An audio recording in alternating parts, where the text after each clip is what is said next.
Bitcoin has won over some of America's best-known billionaires, and institutions worldwide are treating it as a serious financial asset. But price is only one part of the story. Whether they know it or not, people who buy Bitcoin are strengthening a tool for protecting human rights. This still relatively new form of electronic money is censorship-resistant, seizure-resistant, borderless, permissionless, pseudonymous, programmable, and peer-to-peer. In Bitcoin, transactions don't go through banks or financial intermediaries. They travel directly from one person to another. Payment processing is done not by a regulated company like Visa or MasterCard, but by a decentralized global software network. Storage is handled not by a bank, but by the users themselves. Bitcoin issuance isn't determined by central bankers. The currency's creator, Satoshi Nakamoto, set it to have an ultimate limit of 21 million. No one can ever print more. Bitcoin transactions can't be stopped, and you don't need to reveal your name or address or telephone number to participate. You just need internet access. In 2017, the economist Paul Krugman described Bitcoin as some fancy technological thing that nobody really understands. There's been no demonstration yet that it actually is helpful in conducting economic transactions. There's no anchor for its value. Krugman lives in a sheltered environment in a liberal democracy with constitutional protections. His native currency is globally dominant and relatively stable. It's easy for him to open a bank account, to use a mobile app, to pay bills, or to grow his wealth by investing in real estate or stocks. But most people don't have the same privilege. 4.2 billion live under authoritarian regimes that use money as a tool for surveillance and state control. Their currency is often debased, and they are for the most part cut off from the international system that Krugman enjoys. For them, saving and transacting outside the government's purview isn't shady business, it's a way to preserve their freedoms.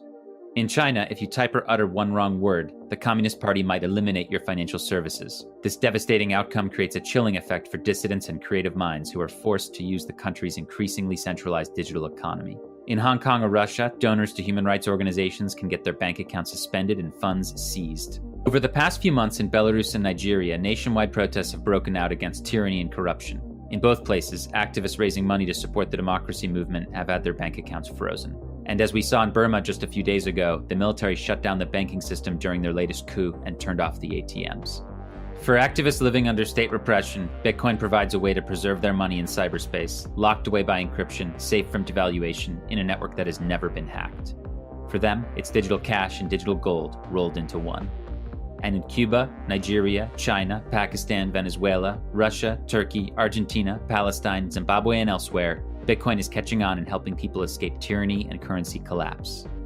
In the past few months, Belarusian activists have used Bitcoin to defy the regime by sending more than $3 million of unstoppable money directly to striking workers, who then convert it locally to rubles in peer-to-peer marketplaces to feed their families as they protest the country's dictatorship. In October, a feminist coalition in Nigeria raised the equivalent of tens of thousands of dollars in Bitcoin to buy gas masks and protest equipment as activist bank accounts were being turned on and off. In Russia, the politician and activist Alexei Navalny has raised millions in Bitcoin in opposition to Vladimir Putin, who has strict control over the traditional financial system. Putin can do a lot of things, but he can't freeze a Bitcoin account. In Iran and Palestine and Cuba, citizens are increasingly able to escape foreign restrictions on their financial rights, thanks to Bitcoin. In these places, individuals are dealing with sanctions or embargoes placed on them because of the misdeeds of their corrupt rulers. Bitcoin gives them a lifeline for earning income or receiving remittances from abroad. Some Venezuelans, having watched their country's currency evaporate due to hyperinflation, are converting their time and energy and family resources to Bitcoin's digital format and then escaping. With their savings secured by a password that can be stored on a flash drive, phone, or even memorized, they've started new lives in other countries, taking advantage of a technology that refugees throughout history could only dream about. The citizens of democracies also face financial controls, deplatforming, and an ever-expanding surveillance state. But those lucky enough to live in open societies can vote, sue, protest, and write, and those methods might allow them to protect their financial freedom and privacy. The billions who live under authoritarian governments don't have the same options. Unlike democracy, Bitcoin is universally available. You don't need to have a particular passport or bank card or voting status to use it. No government can turn off your Bitcoin if it's threatened by your ideas. We are in the middle of a great digital transformation, a time when cash, one of the last bastions of privacy and freedom, is disappearing.